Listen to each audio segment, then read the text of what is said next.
Assalamualaikum warahmatullahi wabarakatuh. Kami dari kelompok 2 Pendidikan Fisika kelas A IAIN Raden Intan Lampung. Kami adalah Arum Permatasari as Sound or Music, Gita Agustina as Camera Woman, Hesti Herliantari as Dubber, Nenzi Maulia Saputri as Editor, Nur Afwa Milawati as Co-Editor, dan Nur Enda Susilowati as Scriptwriter. Energi yang tersimpan dalam kapasitor bermuatan. Untuk menghitung energi yang tersimpan di dalam kapasitor, kita dapat menganggap bahwa muatan atau Q dipindahkan atau digerakkan secara mekanik dari kutub atau keping negatif ke kutub atau keping positif. Mari kita perhatikan simulasi gambar di bawah ini. Pada gambar tersebut terlihat muatan Q pada keping negatif. Muatan Q pada keping negatif tersebut berpindah ke keping positif atau muatan pada keping negatif berpindah ke kutub positif. Muatan yang bergerak berarti muatan tersebut melakukan usaha atau dalam fisika disimbolkan dengan W. Setelah muatan tersebut berpindah, akan tercipta beda potensial atau delta V kecil di antara kedua kepingnya. Semakin banyak muatan yang berpindah, maka beda potensialnya akan semakin meningkat, sehingga usahanya juga akan semakin meningkat. Side note, ingat bahwa beda potensial dapat terjadi akibat berpindahnya suatu muatan. Mari kita perhatikan simulasi gambar di bawah ini. Muatan pada keping negatif yang terlihat pada gambar berpindah ke keping positif, atau muatan pada kutub negatif berpindah ke kutub positif.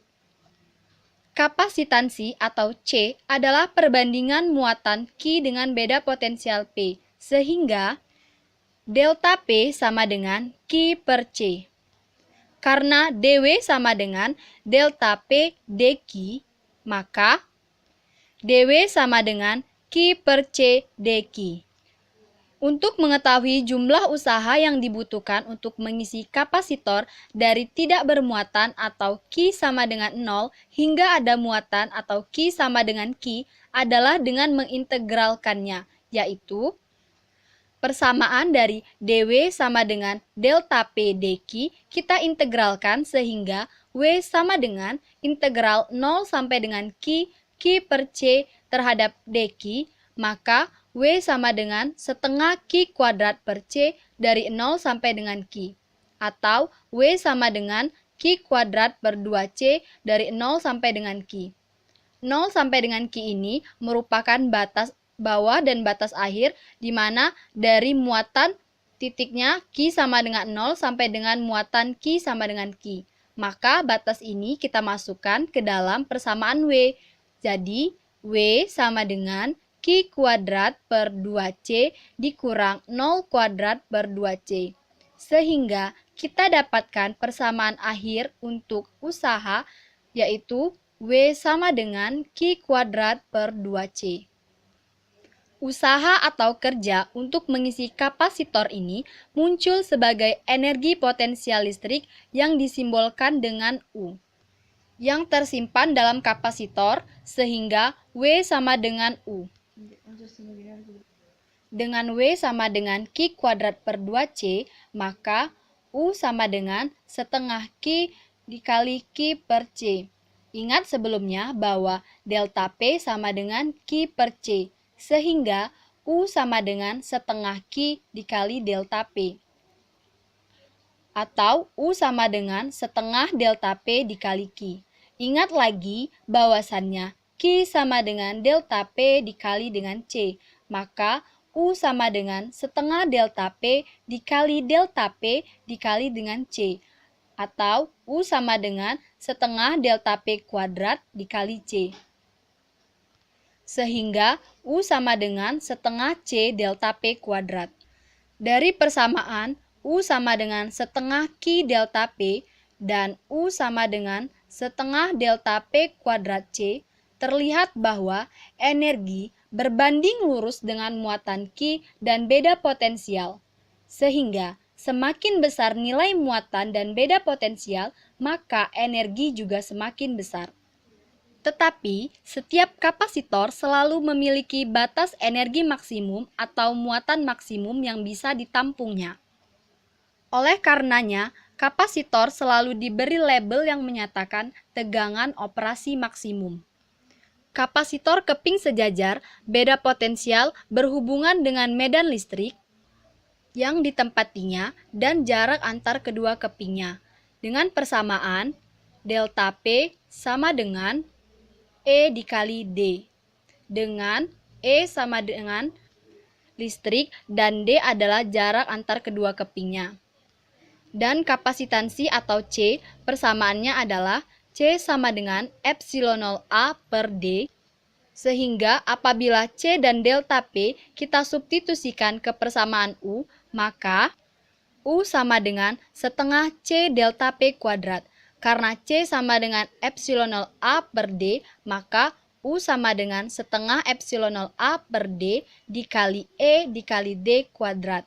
Maka U sama dengan setengah epsilon 0A dikali D dikali E kuadrat. Karena volume yang ditempati E adalah A dikali D, maka nilai UE adalah UE sama dengan U per P, atau UE sama dengan U per AD. Sehingga UE sama dengan setengah epsilon 0A dikali D dikali E kuadrat per AD. Sehingga kita dapatkan persamaan UE sama dengan setengah epsilon 0 dikali E kuadrat. UE adalah nilai energi persatuan volume yang dikenal sebagai rapat energi. Dari persamaan tersebut dapat kita lihat bahwa rapat energi dalam setiap medan listrik sebanding dengan kuadrat medan listriknya di semua titik. Sekarang kita masuk ke dalam contoh soal atau problem 26.5. Dua kapasitor C1 dan C2 di mana C1 lebih besar dari C2 diberi muatan oleh muatan potensial yang sama atau PI. Dua kapasitor bermuatan tersebut dilepaskan dari baterai dan kepingnya saling berhubungan dengan polaritas yang berlawanan seperti dalam figur 26.13a. Saklar S1 dan S2 kemudian ditutup seperti dalam figur 26.13b. A. Cari beda potensial akhir atau delta PF antara A dan B setelah saklar ditutup. B. Cari energi total yang disimpan dalam kapasitor sebelum dan sesudah saklar ditutup dan rasio dari energi akhir dan energi awal. Pada figur 26.13a terlihat rangkaian dua kapasitor diberi muatan oleh beda potensial awal yang sama dan dihubungkan bersama-sama dengan keping dengan tanda yang berbeda dan akan saling terhubung ketika saklar ditutup. Pada figur 26.13b terlihat rangkaian ketika saklar ditutup, muatan didistribusikan kembali. Mari kita perhatikan solution dari problem 26.13 ini. Figur 26.13 membantu kita mengonseptualisasikan konfigurasi awal dan akhir dari sistem ini. Dalam figur 26.13b, ini mungkin tampak seperti kapasitor yang dirangkai paralel. Akan tetapi, tidak ada baterai dalam rangkaian ini yang memberikan tegangan pada kombinasi kapasitor tersebut. Jadi, kita tidak dapat mengkategorikan ini sebagai soal kapasitor paralel. Kita dapat mengkategorikan soal ini sebagai soal di mana terdapat suatu sistem untuk muatan listrik yang terisolasi, di mana keping kiri dari kapasitor membentuk sistem yang terisolasi karena tidak terhubung dengan keping kanan oleh konduktor. Untuk menganalisis soal, perhatikan bahwa arus pada keping sebelah kiri sebelum saklar ditutup adalah Q1I sama dengan C1 dikali delta PI dan Q2I sama dengan min C2 dikali delta PI. Tanda negatif untuk Q2I diperlukan karena muatan untuk keping kiri kapasitor C2 adalah negatif. Total muatan Q dalam sistem adalah didapatkan pada persamaan 1, yaitu Q sama dengan Q1I ditambah Q2I sama dengan C1 dikurang C2 dikali delta PI. Setelah saklar ditutup, total muatan Q dalam sistem tetap sama, tetapi muatan di setiap kapasitor berubah menjadi Q1F dan Q2F. Oleh karena sistem terisolasi, maka kita dapatkan persamaan 2, yaitu Q sama dengan Q1F ditambah Q2F. Muatan didistribusikan kembali sampai beda potensial yang melalui kedua kapasitor sama, delta PF, untuk memenuhi beda potensial tersebut. Muatan pada kapasitor setelah saklar ditutup adalah Q1F sama dengan C1 dikali delta PF, dan Q2F sama dengan min C2 dikali delta PF. Dengan membagi persamaan pertama dengan persamaan kedua, kita peroleh persamaan 3, yaitu Q1F sama dengan C1 per C2 dikali Q2F. Dengan menggabungkan persamaan 2 dan persamaan 3, kita peroleh Q sama dengan Q1F ditambah Q2F sama dengan C1 per C2 dikali Q2F ditambah Q2F sama dengan Q2F dikali 1 plus C1 per C2. Maka persamaan keempat yaitu Q2F sama dengan Q dikali C2 per C1 plus C2.